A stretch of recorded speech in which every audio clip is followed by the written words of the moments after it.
ಈ ಸಭೆಯ ಅಧ್ಯಕ್ಷತೆಯನ್ನು ವಹಿಸಿರ್ತಕ್ಕಂಥ ಸತೀಶ್ ಅವರೇ, ಆತ್ಮೀಯ ಗೆಳೆಯ ಬಿ ಗಣಪತಿ ಅವರೇ, ಹಾಗೆ ದೂರದ ಬೆಂಗಳೂರಿನಿಂದ ಬಂದಿರತಕ್ಕಂಥ ಡಾಕ್ಟರ್ ಅನಿತಾ ಹೆಗ್ಗೋಡ್ರವರೇ, ಹಾಗೆ ಇನ್ನೋರ್ವ ಗೆಳೆಯ ಆಡಿನಸರ ಸತೀಶ್ ಅವರೇ, ಹಾಲಪ್ಪಗೌಡ್ರವರೇ, ಬಹುಶಃ ಇಷ್ಟೊಂದು ವಿಜೃಂಭಣೆಯಿಂದ ಹಾಗೂ ಇಷ್ಟೊಂದು ಉತ್ಸಾಹದಿಂದ ಪಾಲ್ಗೊಳ್ತಕ್ಕಂತಹ ಒಂದು ರೈತರ ಹಬ್ಬಕ್ಕೆ ನೀವೆಲ್ಲ ಬಂದಿದ್ದೀರಿ. ಈ ಉತ್ಸಾಹವನ್ನು ನೋಡಿ ನಾನು ಬೆರಗುಗೊಂಡಿದ್ದೇನೆ. ಮತ್ತೆ ಈ ತರಹದ ಉತ್ಸಾಹವನ್ನು ನಾವು ನೋಡ್ತೀವೋ ಇಲ್ವೋ ಅನ್ನೋಂಥ ಒಂದು ವಾತಾವರಣ ಇಲ್ಲಿ ಸೃಷ್ಟಿಯಾಗಿದೆ.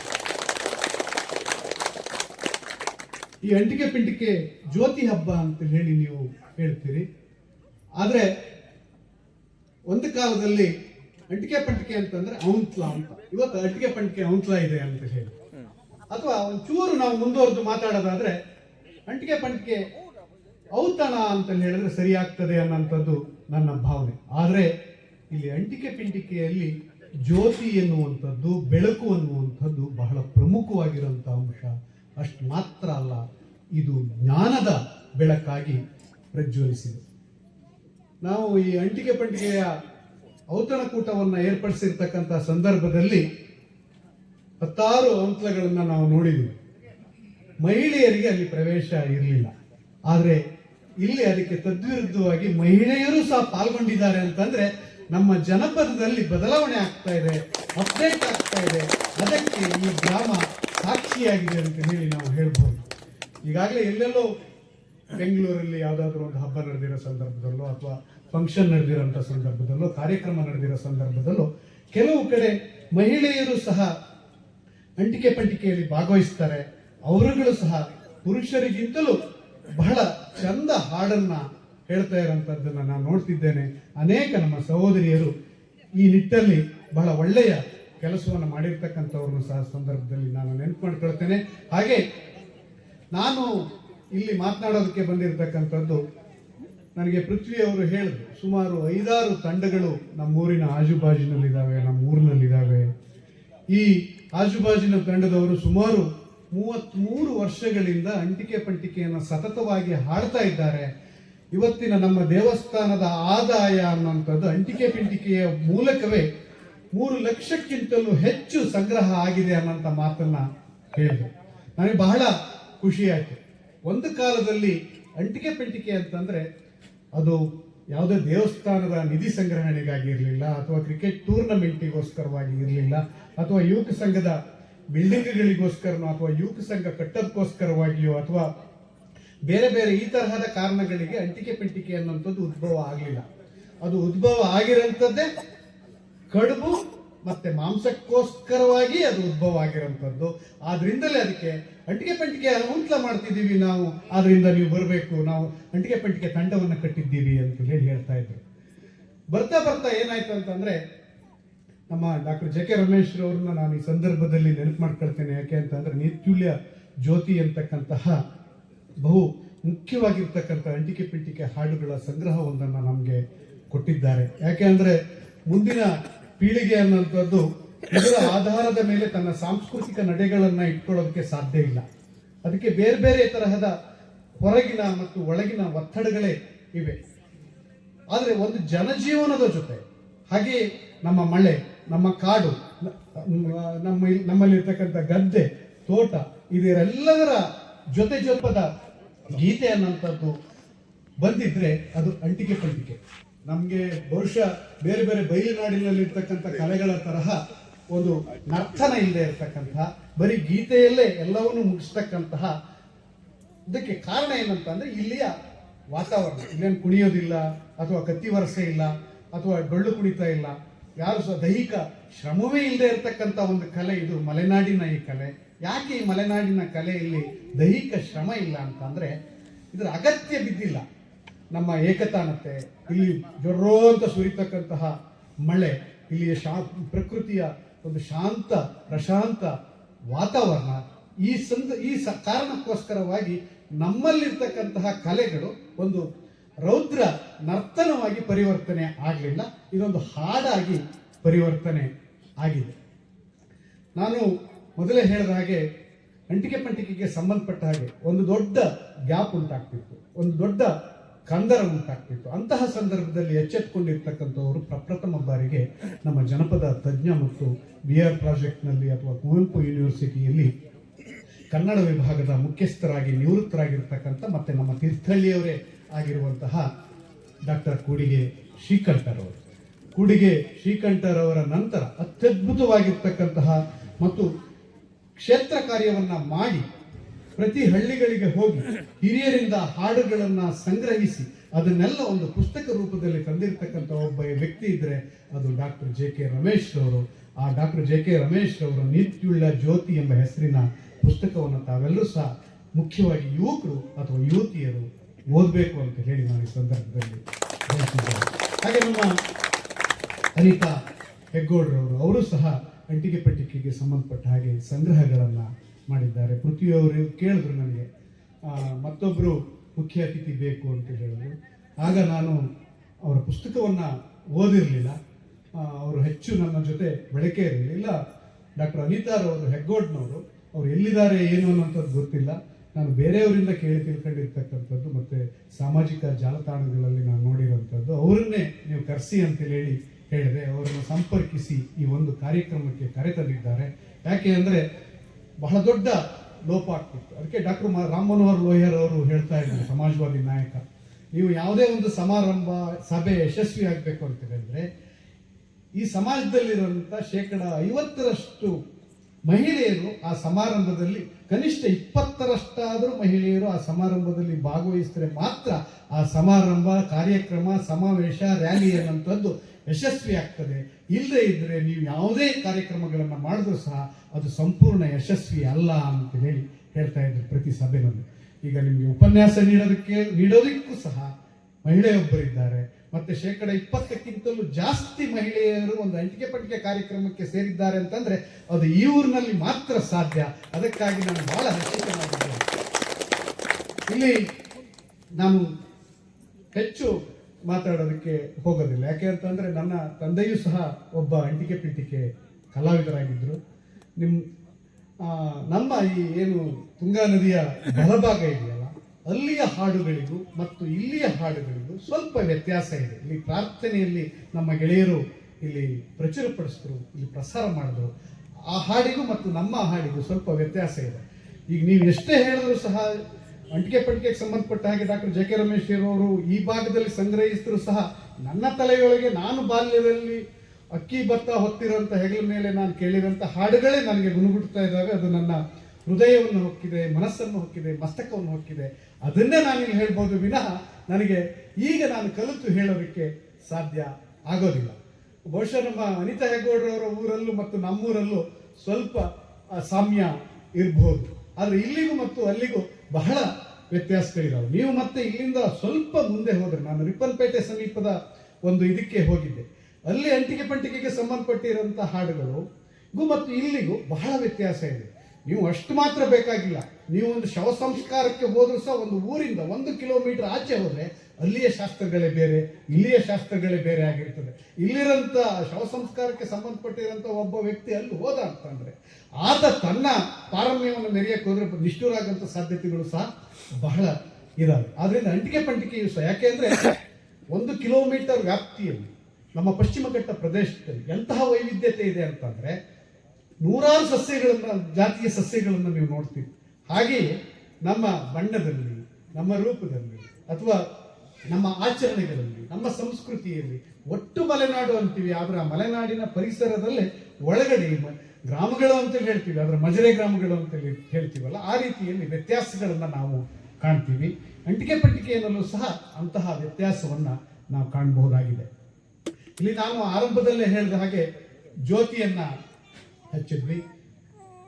ಹಾಗೆ ಆ ಜ್ಯೋತಿಯನ್ನ ಹಿಡಿತಕ್ಕಂಥವ್ರು ಯಾರು ಅಂತ ಹೇಳಿ ನಿರ್ಧರಿತ ಆಗಿರುವಂಥದ್ದು.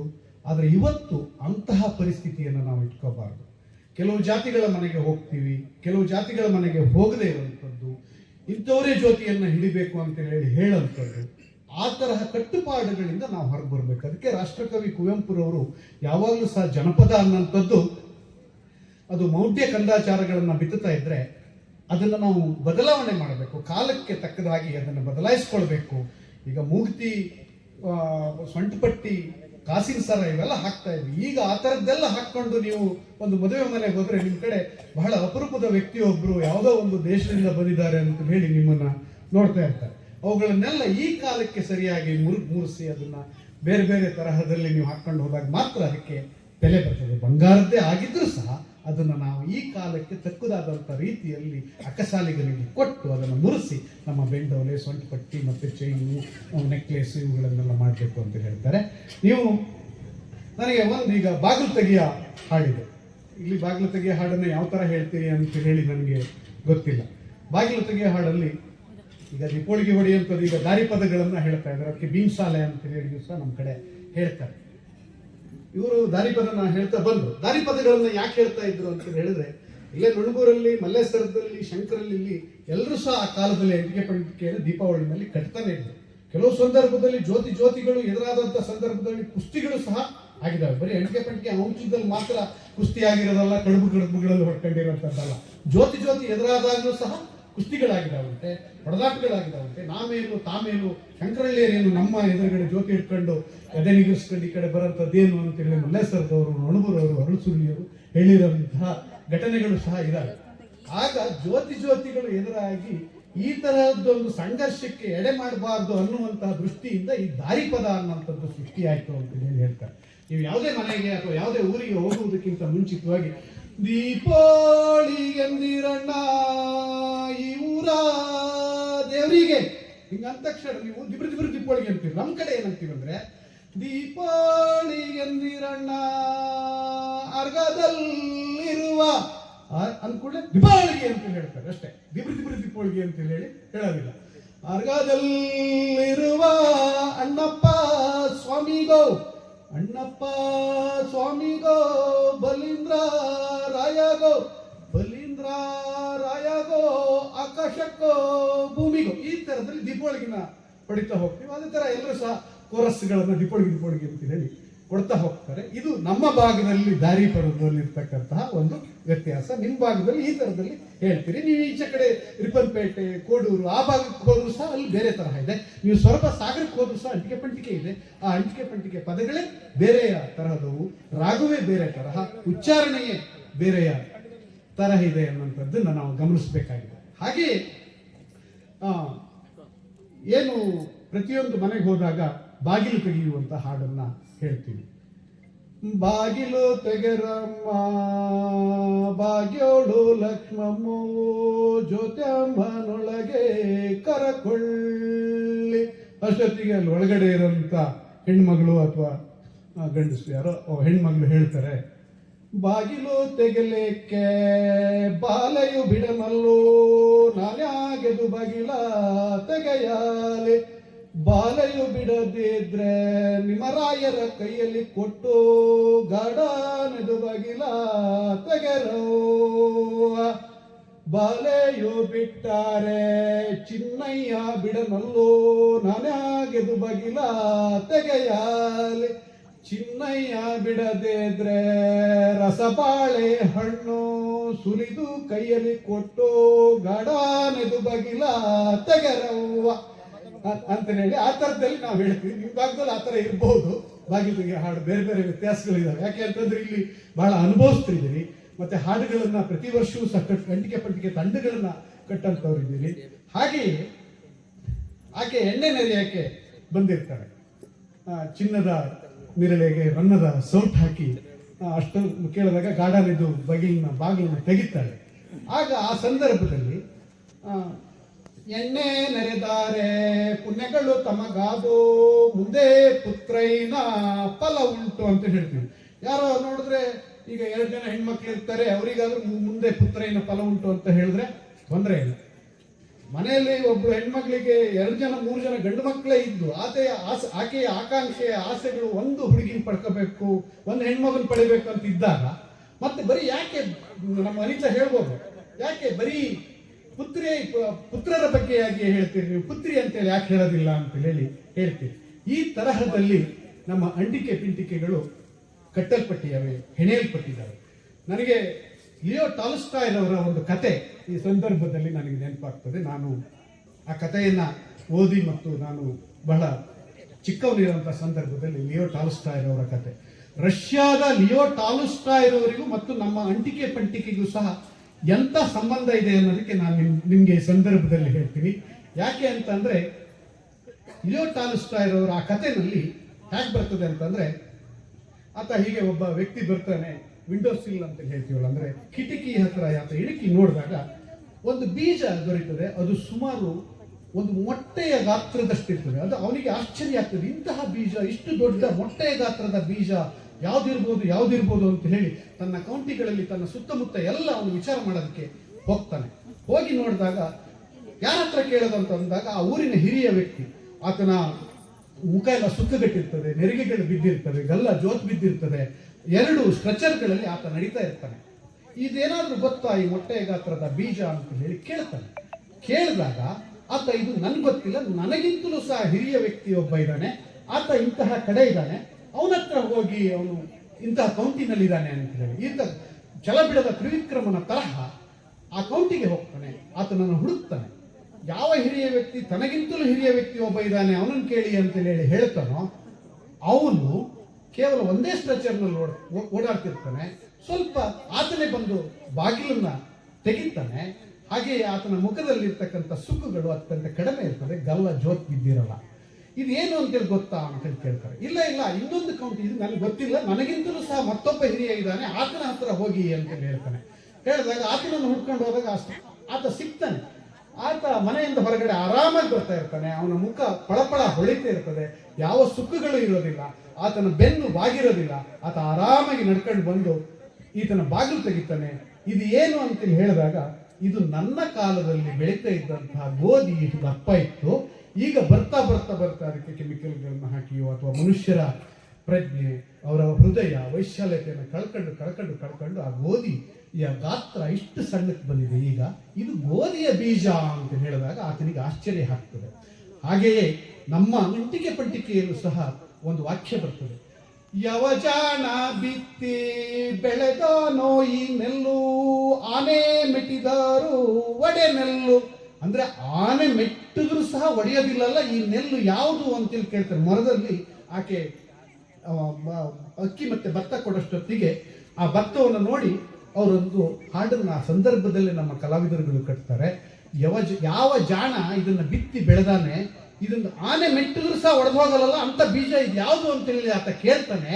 ನಮ್ಮಲ್ಲಿ ಆ ಕಾಲದಲ್ಲಿ ಬಿಳಿಕಣ್ಣಕ್ಕೆ, ಕೊಯ್ಮುತ್ತೂರು, ರತ್ನಚೂಡಿ, ಕಾಮದಾರಿ, ಗೌರಿ ಸಣ್ಣ ಹೊಳ್ಳೆ, ದೊಡ್ಡ ಹೊಳ್ಳೆ, ಈ ತರ ಬೇರೆ ಬೇರೆ ಬೀಜಗಳನ್ನ ನಾವು ನೋಡಿರ್ತಕ್ಕಂಥವ್ರು, ಅದನ್ನ ತಿಂದಿರಂಥವ್ರು, ಉಂಡಿರ್ತಕ್ಕಂಥವ್ರು. ಬಿಳಿಕಣ್ಣು ಹೆಗ್ಗೆ ಅನ್ನಂತ ಒಂದು ಭತ್ತ ಇತ್ತು, ಅದು ಇಷ್ಟು ದಪ್ಪ ಇತ್ತು.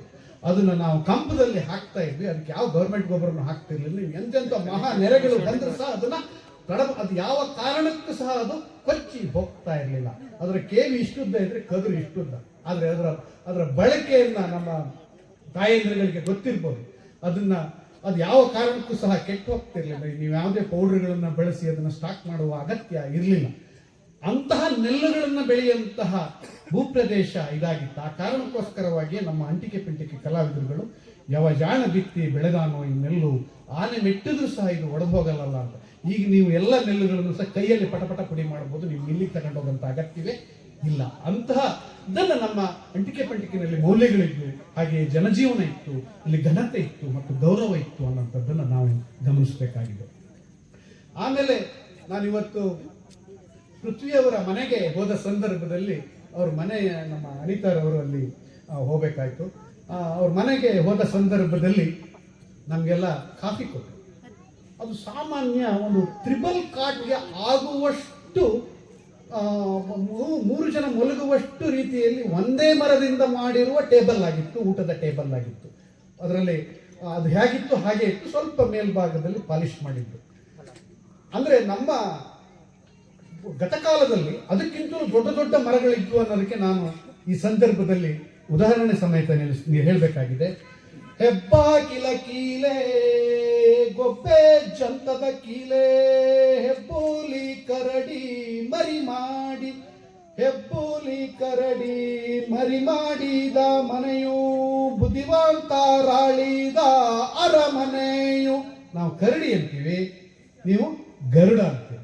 ನಾನು ಇಲ್ಲಿ ಕೇಳಿ ಅಂದ್ರೆ ಹೆಬ್ಬಾಕಿಲ ಕೀಲೆ ಗೊಬ್ಬೆ ಜಂತದ ಕೀಲೆ ಹೆಬ್ಬೂಲಿ ಕರಡಿ ಮರಿ ಮಾಡಿದ ಈ ಮನೆ ಅಂದ್ರೆ ಅದರ ಕೀಲುಗಳಲ್ಲೇ ಹೆಬ್ಬುಲಿಗಳು ಮರಿ ಮಾಡ್ತಾ ಇದ್ವು, ಕರಡಿಗಳು ಮರಿ ಮಾಡ್ತಾ ಇದ್ವು, ಬಾವುಲಿಗಳು ಗರುಡಗಳು ಮರಿ ಮಾಡ್ತಿದ್ವು ಅಂತ ಅಂದ್ರೆ ಇನ್ನು ಆ ಹೆಬ್ಬಾಗಿಲನ ಗಾತ್ರ ಯಾವ ತರ ಇತ್ತು, ಅದರ ದಪ್ಪ ಯಾವ ತರ ಇತ್ತು, ಅದರ ಎತ್ತರ ಯಾವ ತರ ಇತ್ತು ಅನ್ನೋಂಥದ್ದನ್ನು ನೀವು ತಿಳ್ಕೊಳ್ಬೇಕಾಗಿದೆ. ಅಂದ್ರೆ ಅಂಟಿಕೆ ಪಂಟಿಕೆಗೆ ಇತಿಹಾಸ ಸುಮಾರು 1000 ವರ್ಷಗಳು ಇರ್ಬೋದು ಅಥವಾ 800 ವರ್ಷಗಳು ಇರ್ಬೋದು.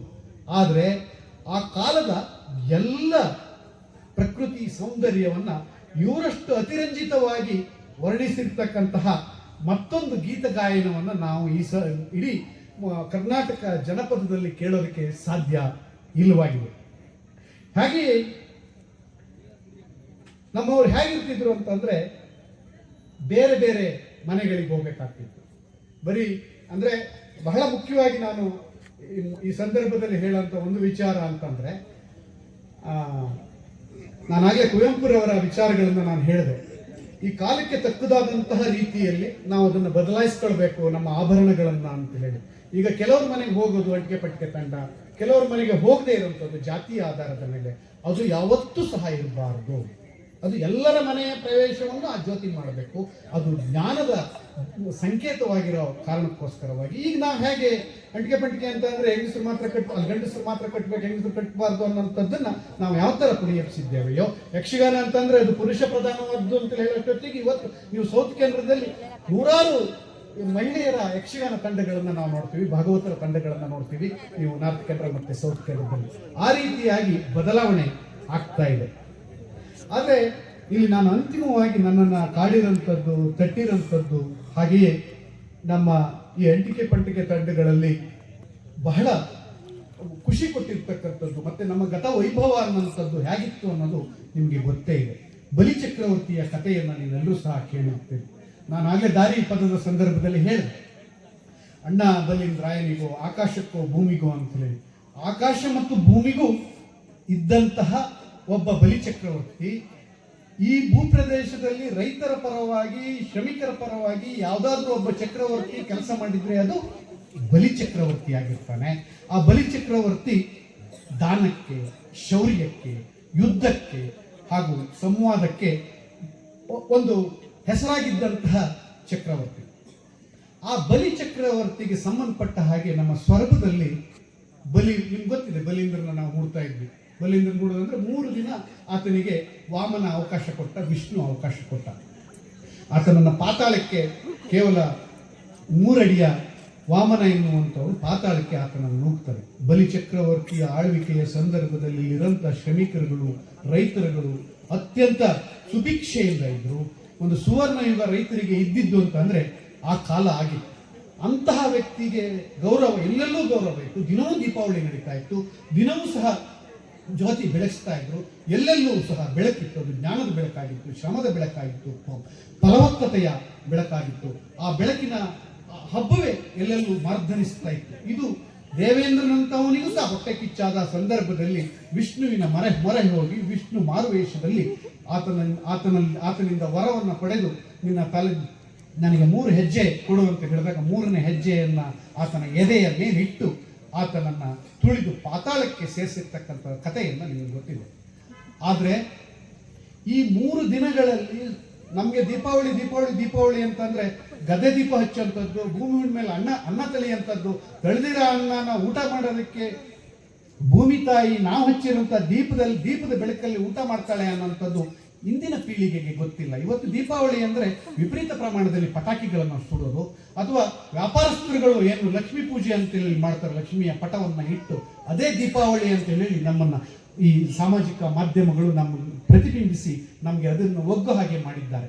ಆದ್ರೆ ನಿಜವಾದ ದೀಪಾವಳಿ ಇರುವಂಥದ್ದು ನಮ್ಮ ಗದ್ದೆ ತೋಟಗಳಿಗೆ ಸಂಜೆಯ ದಿನ ಹುಂಡೋಳ್ಗೆ ಲಕ್ಷಕೋಲ್ ದೀಪಾವಳಿ ಅಂತ ಹೇಳಿ ನಾವು ದೀಪವನ್ನು ಹಚ್ತೀವಲ್ಲ, ಆ ದೀಪದ ಬೆಳಕಲ್ಲಿ ಭೂಮಿ ಹುಣ್ಣಿಮೆ ದಿನದ ಸಂದರ್ಭದಲ್ಲಿ ನಾವು ಹಾಕಿರುವಂತ ತಳೆದಿರುವಂತ ಅನ್ನವನ್ನ ಆಕೆ ಊಟ ಮಾಡ್ತಾಳೆ ಅನ್ನುವಂಥದ್ದು ಎಷ್ಟು ಸುಂದರವಾಗಿ ನಮ್ಮ ಜನಪದರು ನಮ್ಮ ದೀಪಾವಳಿಯನ್ನು ಆಚರಿಸ್ತಿದ್ರು. ಅವರಿಗೆ ಲಕ್ಷ್ಮೀ ಪೂಜೆ ಅಂದ್ರೆ ಒಂದು ಕಾಲದಲ್ಲಿ ಗೊತ್ತಿರಲಿಲ್ಲ, ಅವರಿಗೆ ಪಟಾಕಿಗಳು ಅಂತಂದ್ರೆ ಏನು ಅಂತೇಳಿ ಗೊತ್ತಿರಲಿಲ್ಲ. ಬರೀ ದೀಪ ದೀಪ ದೀಪ ದೀಪ ಅಥವಾ ಸೀರಿಯಲ್ ಸೆಟ್ಗಳು ಗೊತ್ತಿಲ್ಲದೆ ಇರೋಂಥ ಕಾಲದಲ್ಲಿ ಅಂತಹ ಬಲಿಚಕ್ರವರ್ತಿಗೆ 3 ದಿನದ ಅವಕಾಶವನ್ನು, ಯಾಕೆ ಅಂತಂದ್ರೆ ಅಲ್ಲೋಲ ಕಲ್ಲೋಲ ಉಂಟಾಗ್ತದೆ. ಬಲಿಚಕ್ರವರ್ತಿಯನ್ನು ಪಾತಾಳಕ್ಕೆ ಸೇರಿಸಿದಾಗ ರೈತರುಗಳು ವಿಪರೀತ ಪ್ರಮಾಣದಲ್ಲಿ ಸ್ಟ್ರೈಕ್ಗಳನ್ನು ಮಾಡ್ತಾರೆ, ಮೆರವಣಿಗೆಗಳನ್ನ ಮಾಡ್ತಾರೆ. ನಾವಿನ್ನು ದುಡಿಯೋದಿಲ್ಲ, ನಾವಿನ್ನು ಬೆಳೆಯೋದಿಲ್ಲ ಅಂತ ಹೇಳಿ ಗದ್ದೆ ನಡೋದನ್ನೇ ಅವರು ಬಿಟ್ಟುಬಿಡ್ತಾರೆ. ಗೋಧಿ ಹೊಲಗಳಿಗೆ ಗೋಧಿ ಬಿತ್ತನೆಯನ್ನ ನಿಲ್ಲಿಸ್ಬಿಡ್ತಾರೆ, ರಾಗಿ ಬಿತ್ತನೆಯನ್ನ ನಿಲ್ಲಿಸ್ಬಿಡ್ತಾರೆ. ಆಗ ಸ್ವತಃ ವಿಷ್ಣುವಿಗೆ ರೈತರು ಈ ತರ ಸ್ಟ್ರೈಕ್ ಮಾಡ್ತಾ ಕೂತ್ರೆ, ಇವರು ಪ್ರತಿಭಟಿಸ್ತಾ ಕೂತ್ರೆ ನಮ್ಮ ಹೊಟ್ಟೆ ತುಂಬೋದಿಲ್ಲಲ್ಲ ಅಂತ ಹೇಳಿ ಒಂದು ವರವನ್ನ ಕೊಡ್ತಾರೆ. ಏನು ಅಂತ ಅಂದ್ರೆ, ದೀಪಾವಳಿಯ ಸಂದರ್ಭದಲ್ಲಿ ಆತನಿಗೆ ಬರುವಂತ ಅವಕಾಶ, ಭೂಮಿಗೆ ಬರುವಂತ ಅವಕಾಶ 3 ದಿನ ನಿನ್ನ ಪೂಜೆ ಮಾಡಬೇಕು. ರೈತರು ಪೂಜೆ ಮಾಡ್ತಾರೆ. ನೇಗ್ಲ, ನೊಗ, ಟಿಲ್ಲರು, ಔಷಧಿ ಮಷೀನ್, ಕತ್ತಿ, ಕೊಡ್ಲೆ, ಕುಂಟಾಣಿ ಎಲ್ಲವನ್ನ ಇಟ್ಟು, ನೂರಾರು ಜೋತಕ, ನೂರಾರು ಪರಿಕರಗಳನ್ನ ಇಟ್ಟು ನಾವು ಪೂಜೆ ಮಾಡ್ತೀವಿ. ನಮ್ಗೆ ಆಯುಧ ಪೂಜೆ ಅನ್ನೋಂಥದ್ದು ಇತ್ತೀಚೆಗೆ ನಾವು ಮಾಡ್ತಾ ಇರೋಂಥದ್ದು. ಆದ್ರೆ ಮೊದಲೆಲ್ಲ ನಮ್ಮೆಲ್ಲ ಆಯುಧಗಳು, ರೈತರಿಗೆ ಸಂಬಂಧಪಟ್ಟಿರೋಂಥ ಆಯುಧ ಪೂಜೆಗಳೆಲ್ಲ ದೀಪಾವಳಿಯಲ್ಲೇ ನಡೀತಾ ಇದ್ದು. ಅದೇ ಬಲೀಂದ್ರನ ಪೂಜೆ. ಈ ಹಬ್ಬಕ್ಕೆ ಸಂಬಂಧಪಟ್ಟ ಹಾಗೆ ನಮ್ಮಲ್ಲಿ ಅಷ್ಟಾಗಿ ಅಂಟಿಕೆ ಪಂಟಿಕೆ ಒಳಗೊಂಡಿಲ್ಲ. ನಮ್ಮ KV ಜಯರಾಮ್ ಅನ್ನೋಂಥವ್ರು ಸ್ವರ್ಗದವರು, ಅವರು ಸಂಗ್ರಹಿಸಿದ್ದಾರೆ. ಆ ಸಂಗ್ರಹದಲ್ಲಿ ನನಗೆ ಬಹಳ ಇಷ್ಟ ಆಯಿತು. ಬಲ್ಲೇಳ ಬಲೀಂದ್ರ ರಾಯ ಬಂದಾನೋ ತನ್ನ ರಾಜ್ಯಕ್ಕೆ, ಅಂದ್ರೆ ಬಲ್ಲೇಳ ಬಲೀಂದ್ರ ರಾಯ ಬಂದಾನೆ ತನ್ನ ರಾಜ್ಯಕ್ಕೆ, ಅಂದ್ರೆ ಭೂಮಿಗೆ ಬಂದಿದ್ದಾನೆ. ಬಲೀಂದ್ರ ರಾಜ ಬಂದು ಬಾಗಿಲಾಗೆ ಕುಂತಾರೆ, ಕಲ್ಲಂತ ಮಳೆಯೇ ಕರದಾವೆ, ಕಲ್ಲಂತ ಮಳೆಯೇ ಕರದಾವೆ, ಈ ಊರ ಜಡ್ಡು ಜಬುರೆಲ್ಲ ಚಿಗುರಾವೆ. ಅಂದ್ರೆ ಮಳೆಯೇ ಇಲ್ಲದೆ ಇರೋ ಸಂದರ್ಭದಲ್ಲಿ ಬಲೀಂದ್ರ ರಾಯ ಬಂದ ಅಂದ ತಕ್ಷಣ ಇನ್ನೇನು ನಮಗೆ ಮೋಡವೇ ಆಗೋದಿಲ್ಲ, ಎಲ್ಲ ಗೊಡ್ಡು ಮೋಡುಗಳು ಅನ್ನೋಂಥ ಸಂದರ್ಭದಲ್ಲಿ ಮಳೆ ವಿಪರೀತ ಪ್ರಮಾಣದಲ್ಲಿ ಹೋಯ್ತದೆ. ಆಗ ಕಲ್ಲಂತ ಮಳೆಯೇ ಕರದಾವೆ, ಈ ಊರ ಜಡ್ಡು ಜಬುರೆಲ್ಲ ಚಿಗುರಾವೆ. ಅಂದ್ರೆ ಒಣಗಿ ಹೋಗಿರುವಂತಹ ಎಲ್ಲ ಹುಲ್ಲುಸ ಗರಿಕೆಗಳೆಲ್ಲ ಚಿಗುರಿದಾವೆ.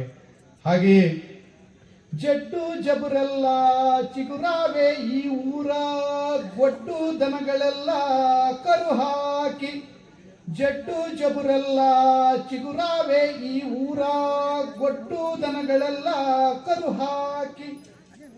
ಇಲ್ಲಿ ಹಂಡೆ ಅಂದ್ರೆ ಹಸುಗಳು ಅಂತ.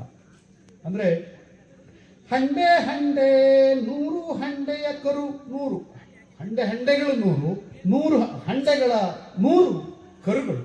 ಹಂಡೆ ಹಂಡೆ 100 ಹಂಡೆಯ ಕರು 100, ಹಂಡೆವ್ವ ನಿನದಯೆ 100, ಹಂಡೆಯ ಹಾಲು ಕರೆದು ಪಾಯಸ ಮಾಡಿ ನೀವು ಬಂದ ಬಲೀಂದ್ರ ಸ್ವಾಮಿಗೆ ಎಡೆ ಮಾಡಿ. ಅಂದ್ರೆ 100 ಹಸುಗಳ ಹಾಲನ್ನ ಕರೆದು ಪಾಯಸ ಮಾಡಿ, ಏನು ಪಾತಾಳದಿಂದ ಎದ್ದು ಬಂದಿದ್ದಾನಲ್ಲ ಬಲೀಂದ್ರ ರಾಯನಿಗೆ ನೀವು ಎಡೆ ಮಾಡಿ ಅಂತ ಹೇಳುವಂಥದ್ದು. ಅಂದ್ರೆ ಇದು ಬಹುಶಃ ನಮ್ಮ ಮಲೆನಾಡಿನಲ್ಲಿ ಇನ್ನೂ ಸಹ ಸಂಗ್ರಹಗೊಂಡಿಲ್ಲ. ನೀವು ಸಾಗರ ಮತ್ತು ಸೊರಬದ ಅಂಟಿಕೆ ಪಂಟಿಕೆನಲ್ಲಿ ನೀವು ಗಮನಿಸಬೇಕು. ಅಲ್ಲಿ ಸಂಶೋಧನೆ ಮಾಡಿದಾಗ ಬಲಿಚಕ್ರವರ್ತಿಗೆ ದೀಪಾವಳಿಯ ದಿನ ಬಹುದೊಡ್ಡ ಸ್ಥಾನವನ್ನು ಇವತ್ತಿಗೂ ಸಹ ಕೊಡ್ತಾ ಇದ್ದಾರೆ. ನಾವು 3 ದಿನ ಬಲೀಂದ್ರನನ್ನು ಹುಡ್ತೀವಿ, ನೇಗ್ಲನೊಗ ಇಡ್ತೀವಿ, ಕೊಡಲಿ, ಕತ್ತಿ, ಬಾಯ್ಕುಕ್ಕೆ, ಜೋತಕ, ಮಿಣಿ ಎಲ್ಲವನ್ನೂ ಸಹ ಅಲ್ಲಿ ಇಡ್ತಿದ್ವಿ. ಆದರೆ ಇವತ್ತು ಆ ಎಲ್ಲ ಜೋತಕ, ನೇಗ್ಲ, ನೊಗ, ಬಾಯ್ಕುಕ್ಕೆ ಇದರ ಭಾವಚಿತ್ರವನ್ನು ತೆಗೆದುಕೊಂಡು ಅದನ್ನ ಅಲ್ಲಿಟ್ಟು ಪೂಜೆ ಮಾಡುವಂತಹ ದುಸ್ಥಿತಿಗೆ ನಾವು ಬಂದಿದ್ದೇವೆ. ರೈತರು ಬಂದಿರೋಂಥದ್ದು ಬಹಳ ದೊಡ್ಡ ದುಸ್ಥಿತಿ. 3 ದಿನ ಇಡುವಂಥವ್ರು ಇವತ್ತು 1 ದಿನಕ್ಕೆ ನೇಗ್ಲ ನೊಗನ ತೊಳೆದು ಮತ್ತೆ ಅದರ ಜಾಗದಲ್ಲಿ ಇಡುವಂಥ ಪರಿಸ್ಥಿತಿ ಉಂಟಾಗಿದೆ. ಹಾಗೆ ನಿಮಗೆ ಈಗಾಗಲೇ ಜ್ಯೋತಿನ ಕರ್ಕಳ್ಳಂಥದ್ದು, ಜ್ಯೋತಿನ ಬಿಡುವಂತಹ ಹಾಡು. ಅಂದರೆ ಜ್ಯೋತಿ ಅಂತಂದರೆ ಅದು ಪಂಚಭೂತಗಳಲ್ಲಿ ಜ್ಯೋತಿ ಲೀನವಾಗುವಂತಹ ಹಾಡು. ಇಲ್ಲೂ ಸಹ ವ್ಯತ್ಯಾಸಗಳಿರ್ಬೋದು ಅಂತ ಹೇಳಿ ನಾನು ತಿಳ್ಕೊಂಡಿದ್ದೇನೆ. ನಾವು ಜ್ಯೋತಿಯನ್ನು ಹಚ್ಚುವ ಸಂದರ್ಭದಲ್ಲೂ ಮತ್ತು ಜ್ಯೋತಿಯನ್ನು ಬಿಡುವ ಸಂದರ್ಭದಲ್ಲೂ ಒಂದೇ ಹಾಡನ್ನು ಹೇಳ್ತೀವಿ. ಏನು ಅಂತಂದರೆ, ಗಾಳಿಯಲ್ಲಿ ಹುಟ್ಟೋಳೆ, ಗಾಳಿಯಲ್ಲಿ ಬೆಳೆಯೋಳೆ, ಗಾಳಿಯಲ್ಲಿ ಕಣ್ಣು ಬಿಡುವೋಳೆ, ಗಾಳಿಯಲ್ಲಿ ಕಣ್ಣು ಬಿಡುವಳೆ ನಮ್ಮ ಜಗಜ್ಯೋತಮ್ಮ ತಾಯಿ ಇಂದೋಗಿ ಮುಂದೆ ಬರಬೇಕು. ಹತ್ತಿಯಲ್ಲಿ ಹುಟ್ಟೋಳೆ ಹತ್ತಿಯಲ್ಲಿ ಬೆಳೆಯೋಳೆ ಹತ್ತಿಯಲ್ಲಿ ಕಣ್ಣು ಬಿಡುವೋಳೆ ಹತ್ತಿಯಲ್ಲಿ ಕಣ್ಣು ಬಿಡುವೋಳೆ ನಮ್ಮ ಜಗಜ್ಯೋತಿ ತಾಯಿ ಇಂದಾಗಿ ಮುಂದೆ ಬರಬೇಕು.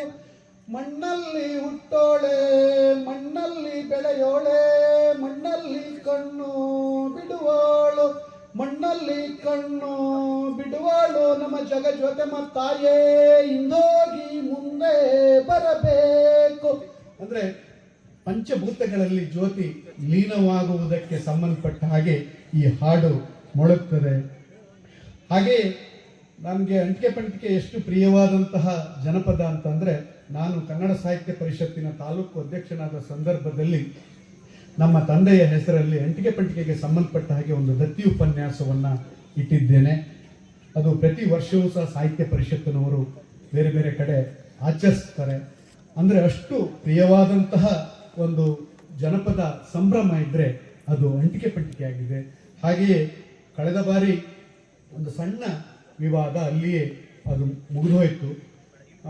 ಅಂಟಿಕೆ ಪಂಟಿಕೆಗೆ ನಿರ್ದಿಷ್ಟವಾಗಿರ್ತಕ್ಕಂತಹ ಯಾವ ಸಮವಸ್ತ್ರವೂ ಸಹ ಇಲ್ಲ. ತಮಗೆ ಮನಸ್ಸಿಗೆ ಬಂದಿರತಕ್ಕಂಥ ಸಮವಸ್ತ್ರಗಳು, ಒಬ್ರು ಲುಂಗಿ ಉಟ್ಕೊಂಡಿರ್ತಾರೆ, ಒಬ್ರು ಪಂಚೆ ಉಟ್ಕೊಂಡಿರ್ತಾರೆ, ಒಬ್ರು ಪ್ಯಾಂಟ್ ಹಾಕಿರ್ತಾರೆ, ಒಬ್ರು ಟೋಪಿ ಹಾಕಿರ್ತಾರೆ, ಒಬ್ರು ಶಲ್ಯ ಹಾಕಿರ್ತಾರೆ. ಅಂದರೆ ಇದಕ್ಕೆ ಯಾವುದೇ ವಸ್ತ್ರ ಸಂಹಿತೆ ಇಲ್ಲ ಅನ್ನುವಂತಹದನ್ನು ತಾವೆಲ್ಲರೂ ಸಹ ತಿಳ್ಕೊಳ್ಬೇಕಾಗಿದೆ. ಈ ಒಂದು ವೈವಿಧ್ಯಮಯವಾಗಿರ್ತಕ್ಕಂಥ ಕಲೆಯನ್ನು ಉಳಿಸ್ತಕ್ಕಂಥ ಬೆಳೆಸ್ತಕ್ಕಂತಹ ಎಲ್ಲ ಜವಾಬ್ದಾರಿಗಳು ಸಹ ನವ ಪೀಳಿಗೆಗೆ ಇದೆ. ಈ ಸಂದರ್ಭದಲ್ಲಿ ಡಾಕ್ಟರ್ ಜೆ.ಕೆ. ರಮೇಶ್ ಅವರು, ಅನಿತಾರವರು, ಹಾಗೆ ಡಾಕ್ಟರ್ ಶ್ರೀಕಂಠ ಕುಡಿಗೆಯವರು, ಅಂಬಳಿಕೆ ಹಿರಿಯಣ್ಣರವರು, ಇವರೆಲ್ಲರೂ ಸಹ ಅಂಟಿಕೆ ಪಂಟಿಕೆಗೆ ಸಂಬಂಧಪಟ್ಟ ಹಾಗೆ ಸುಮಾರು ಕೆಲಸಗಳನ್ನು ಮಾಡಿದ್ದಾರೆ, ಸಂಶೋಧನೆ ಮಾಡಿದ್ದಾರೆ. ಆ ಎಲ್ಲ ಪುಸ್ತಕಗಳನ್ನು ಕೊಂಡು ಓದಬೇಕು ಅಂತ ಹೇಳ್ತೀನಿ. ಜೊತೆಗೆ ಇನ್ನೂ ಒಂದು ಅಂತಂದರೆ ಸ್ವಲ್ಪ ಆಕರ್ಷಕವಾಗಿ ಸ್ಪಷ್ಟವಾಗಿ ಹಾಡುವಂತಹ ದಾಗಬೇಕು. ಕೆಲವು ಸಂದರ್ಭದಲ್ಲಿ ನಾನು ಸುಮಾರು ತಂಡಗಳನ್ನು ನೋಡಿದ್ದೇನೆ. ಅವರು ಅಂಟಿಕೆ ಪಂಟಿಕೆಗೆ ಬರ್ತಾರೆ, ಅವರು ಲಿಂಗಯ್ಯ ಸೋಮೇರೋ ಲಿಂಗಯ್ಯೋ ನಮಗೆ ಅಲ್ಲಿ ಏನು ಯಾವ ಪದವನ್ನು ಉಚ್ಚಾರಣೆ ಮಾಡ್ತಾರೆ ಅಂತ ಹೇಳಿ ಗೊತ್ತಿಲ್ಲ. ಆದರೆ ಇಲ್ಲಿಯ ತಂಡದವರು ನಿಜವಾಗಿಯೂ ಸಹ ಖುಷಿ ಕೊಟ್ಟರು. ಬಹಳ ಸ್ಪಷ್ಟವಾಗಿ ಅಸ್ಖಲಿತವಾದಂತಹ ಭಾಷೆಯಲ್ಲಿ ಪದಗಳ ಉಚ್ಚಾರಣೆ ಇದೇ ಮುಂದುವರಿಲಿ. ಮತ್ತು ಪ್ರತಿ ಮನೆಯೂ ಸಹ ಅಂಟಿಕೆ ಪಂಟಿಕೆ ಒಳಗೆ ಇರ್ತಕ್ಕಂತಹ ಮೌಲ್ಯಗಳನ್ನು ಅಧ್ಯಯನ ಮಾಡಿ ಅದರ ಎಲ್ಲ ಒಳ ಹೂರಣಗಳು ಸಹ ನಮ್ಮ ತಲೆಯೊಳಗೆ, ನಮ್ಮ ಹೃದಯದೊಳಗೆ, ನಮ್ಮ ಮನಸ್ಸಿನೊಳಗೆ ಹೋಗಲಿ ಅಂತ ಹೇಳಿ ನಾನು ಈ ಸಂದರ್ಭದಲ್ಲಿ ಆಶಿಸಿ ನನ್ನ ಮಾತುಗಳನ್ನು ಮುಗಿಸ್ತೇನೆ. ಎಲ್ಲರಿಗೂ ಸಹ ನಮಸ್ಕಾರ.